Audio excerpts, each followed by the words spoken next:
Hello friends, एक बार पुनः आप लोगों का स्वागत है हमारे यूट्यूब चैनल स्टडी 26 में। और आज हम लोग देखेंगे तिलका मांझी जो है TMBU वहाँ के जो फिलॉसफी का जो पेपर हुआ है MDC वालों का, तो उन्हीं के क्वेश्चन पेपर को देखेंगे। देख लीजिए 2023 है और सेशन 2023-27 वाले बच्चों का है और ये MDC पेपर है जो तिलका मांझी यूनिवर्सिटी का है। तो देखिए ग्रुप ए में देखिए 10 क्वेश्चन है ऑब्जेक्टिव, जो कि आपको पता है 10 क्वेश्चन को 2 से गुना कर दीजिए, 20 नंबर का ये है, 2-2 नंबर का एक ऑब्जेक्टिव है। तो चलिए उन चीज़ को पहले देखते हैं और फिर उसके बाद आगे चीज़ को देखेंगे। क्वेश्चन है, मनुष्य पद की गुणवाचकता है, यानी कि मनुष्य पद में जो है गुणवाचकता क्या क्या होता है। मनुष्य का एक गुण होता है पशुता का भी, विवेकशीलता का भी। तो यहाँ पे दोनों हो जाएगा, ऑप्शन सी हो जाएगा इसका सही उत्तर। आप अगर किए होंगे तो याद रखिएगा। आज ये दूसरा, हम आपको बताए भी थे कि आपको अगर कुछ दिखे नहीं समझ में आए तो ऑप्शन सी करके आइएगा, इसमें ज़्यादा सही वही होता है। ई तर्क वाक्य होता है, कैसा होता है, AEIO बोला आपको बताए थे, आज भी बताए हैं सुबह में और पहले भी बताए थे। ए जो होता है वो क्या होता है, पूर्ण सकारात्मक, यानी ये जो पूर्ण होता है यूनिवर्सल अफर्मेटिव। उसके बाद देखिए ई जो होता है वो यूनिवर्सल निगेटिव, इसी को बोलते हैं पूर्ण क्या, पूर्ण निषेधात्मक। तो यहाँ पूछ रहा है ई कौन सा तर्कवाक्य का कौन पार्ट है, तो ये पूर्ण निषेधात्मक होता है। ठीक है, ये बताया हुआ क्वेश्चन था और ये हर जगह पूछ रहा है, सारा रिपीटेड क्वेश्चन है, कुछ नया नहीं था। उसके बाद है, प्रत्येक प्रश्न के साथ दिए गए विकल्प में से सही उत्तर को चुनिए, मतलब वही है क्वेश्चन जो बनाना है। देखिए तर्कशास्त्र अध्ययन करता है, किसका अध्ययन करता है, तो इसमें देखिए अनुमान का है, उसके बाद देखिए प्रत्यक्ष का है, विचार का है, या इनमें से कोई नहीं। तो आपको सही उत्तर करना होगा, अनुमान का भी करता है, प्रत्यक्ष का भी करता है, विचार का भी करता है, लेकिन आपको तो सही उत्तर चुनना होगा। तो हम बताए थे तर्क का मतलब होता है विचार, तो विचार इसमें मार दीजिएगा, यही सही होगा इस ऑप्शन के हिसाब से। बाकी आपका सही तीनों होता, लेकिन अगर यहाँ इनमें से सभी रहता तब, लेकिन ये दे दिया है इनमें से कोई नहीं है, तो इसीलिए आपको विचार मारना होगा। ठीक है, ये बात ध्यान में रखिएगा। उसके बाद देखिए तर्कशास्त्र का क्या काम है, मतलब कार्य क्या है, तो इसमें है सृजनात्मकता, सुधारात्मकता, या इन एक दो दोनों, या इनमें से कोई नहीं। या अब आपको सही उत्तर चुनना था कि इनमें से कोई नहीं होगा या एक दो होगा। तो देखिए तर्कशास्त्र के द्वारा हम लोग सृजनात्मक यानी क्रिएटिविटी अपने अंदर लाते हैं, और फिर सुधारात्मक यानी सुधार भी होता है, तो ए बी दोनों होगा। हम आपको बताए भी थे कि सी में फट से पहुंचिएगा, अगर क्वेश्चन में आपको नहीं समझ में आए तो सी चल जाइए। ए तर्क वाक्य का कौन सा पद व्याप्त है, ए तर्क वाक्य में कौन सा पद व्याप्त होता है, तो इसको भी हम बताए हैं। तो चलिए देख लीजिए वो डायग्राम जो आपको याद कराए थे हम। ए तर्क वाक्य है, उसमें उद्देश्य पद व्याप्त होता है और विधेय पद अव्याप्त होता है। तो यही पूछ रहा है ए तर्क वाक्य में कौन सा पद व्याप्त होता है, तो देखिए उद्देश्य पद इसका व्याप्त होता है। तो आज ये अगले उस क्वेश्चन का उत्तर को देख लेते हैं हम लोग। तो देखिए बोल रहा था ना, ए तर्क वाक्य में कौन सा पद व्याप्त होता है, तो ए होता है, यही उद्देश्य होगा, सही उत्तर हो गया। उसके बाद आ जाइए अगले प्रश्न को देखिए, कौन तर्क वाक्य के अंग नहीं है, या नहीं माफ़ कीजिएगा, कौन तर्क वाक्य के अंग होते हैं। उद्देश्य भी होता है तर्क वाक्य का अंग, विधेय भी होता है, उसके बाद देखिए संयोजक होता है, या इनमें से सभी। तो देखिए आप देख रहे हैं उद्देश्य भी होता है, विधेय भी होता है, तो आप डायरेक्ट इनमें से सभी मारिए। चूँकि आपके पास कोई भी हो, आपको नहीं हो पता होगा संयोजक ना, तो आप इनमें से सभी मार देते तो आपका सही हो जाता। चलिए आ जाइए अगले प्रश्न को देखिए। कह रहा है किस तर्क वाक्य का दोनों पद व्याप्त होता है, तो दोनों पद व्याप्त हम आपको बताए थे, यहाँ देख लीजिए दोनों पद व्याप्त होता है। किसका, सर्वव्यापी नकारात्मक का जो होता है दोनों पद व्याप्त होता है। तो यही चीज़ तो आपको लिखना है वहाँ, सर्वव्यापी नकारात्मक का दोनों पद व्याप्त होता है। तो उसको सर्वव्यापी नकारात्मक को क्या बोलते हैं, ए को बोलते हैं किसके लिए, सर्वव्यापी सकारात्मक, और ई होता है सर्वव्यापी नकारात्मक। तो ई मार दीजिए, ये सही हो गया आपका। चलिए अब आ जाइए अगला क्वेश्चन को देख लेते हैं हम लोग। ओ वाक्य का परिवर्तन होता है, यानी ओ वाक्य का ओवर्स यानी प्रीपोजिशंस होता है, क्या होता है ओ वाक्य का, तो ये देखिए यहाँ ये फट से इसको भी देखिए डायग्राम में यहाँ आपको इसीलिए हम रखे हुए हैं। ओ है देखिए, इसका परिवर्तन क्या होगा, है देखिए यहाँ से चलिए ए में ए होता है ना, तो बस आ गया उत्तर इसका।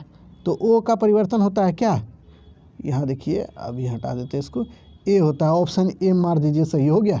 देखिए ऑब्जेक्टिव आपका पूरा का पूरा पढ़ाया हुआ था, अगर नहीं था तो बताइएगा आप कमेंट में कि सर आप जो पढ़ाए वही नहीं है, वो नहीं आया, आप बता दीजिएगा ऐसे। लेकिन पढ़े होंगे तब, नहीं पढ़े होंगे तब नहीं बोलिएगा इस तरह।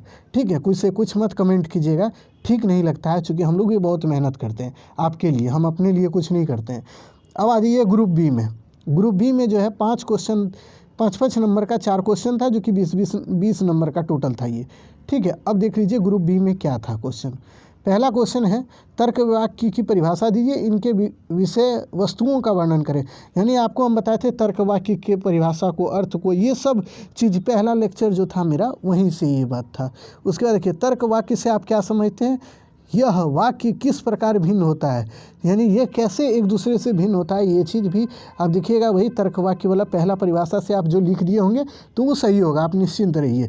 विरोधी वर्ग बनाकर, यानी कि ये वाला विरोधी वर्ग बनाकर, यानी ये वाला जो डायग्राम है इसको बनाकर ये बोल रहा है कि एक जो विरोधी वर्ग है यही तो है, ये डायग्राम जो दिख रहा है आपको, विरोधी वर्ग बनाकर तर्क वाक्यों के विरोध की व्याख्या करें। यानी कि देखिए ये जो वर्ग बनाना था आपको, वो वर्ग बनाकर सब के बारे में, ए का इम्पोर्टेंट, बी का इम्पोर्टेंस, जो हम वो डायग्राम में आपको बताए थे नहीं अलग अलग करके, तो वही चीज़ वह यहाँ लिखना था। ठीक है, अब आ जाइए अगला चीज़ को हम बताते हैं अपना। अगला क्वेश्चन आपसे पूछा है निम्नलिखित तर्क वाक्यों का तार्किक रूप में ढालिए, यानी कि इसको तार्किक रूप में ढालना था। तो ये आपसे क्वेश्चन पूछा हुआ, देख लीजिए। गुण और परिणाम के आधार पर तर्क वाक्यों का वर्गीकरण करें। तो इसको हम नहीं पढ़ाए हैं, हम झूठ नहीं बोलेंगे, तो इसको नहीं पढ़ा है, ये पूछा हुआ है। लेकिन अगर आप जितना पढ़े थे ना उसमें आप देखिएगा तो 4 क्वेश्चन आप कर दिए होंगे, चूँकि यहाँ पे आपको जितना भी पढ़ाया गया था 5 क्वेश्चन में 4 क्वेश्चन आ रहा होगा। अब आ जाइए अगला क्वेश्चन को देखिए, ग्रुप सी। ग्रुप सी में आपको पता है कि 10-10 नंबर का प्रत्येक क्वेश्चन था। तर्कशास्त्र एक विज्ञान है या कला है, इसकी विवेचना करें। यानी इसके बारे में पूछ दिया क्या, इसके नेचर से, जबकि आपके सिलेबस में इसका नेचर है नहीं, लेकिन पूछा है।